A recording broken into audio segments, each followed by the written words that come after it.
Stablecoins have been huge. Just looking at last year, there were over $20 trillion worth of stablecoins exchanged. So that's a massive, massive unlock.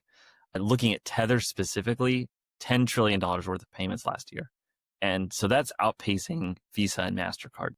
So something to keep in mind is the world is ready for stablecoin payments. Now, looking forward, we've seen announcements from Paolo of Tether that he'll be issuing USDT natively on Bitcoin via the Lightning Network. And that's a very important unlock, because what I think Paolo and the folks at Tether have experienced is they've gone to different blockchains trying to look for cheap payments.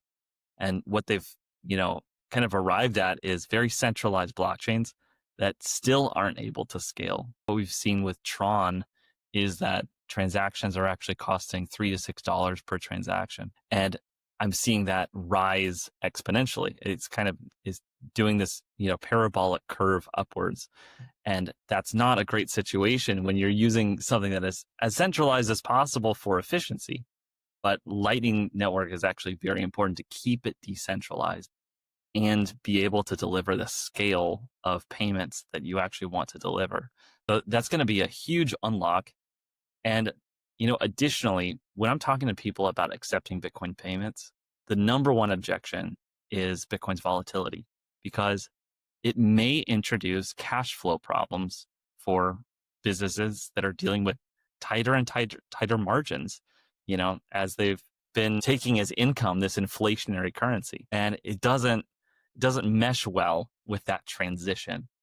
But one of those transitional tools that we're looking at is stablecoins, and being able to deploy those strategically on the Lightning Network is going to be very important. So that allows not only businesses to save on payment processing fees, but at the technology level, it actually allows for in-flight currency exchange. So within the span of a Lightning payment, you're actually starting as one currency and ending as another. And so what that means is that, it doesn't matter what currency you're using. You have your favorite currency, I have mine, and you can choose what you're sending and what you're receiving.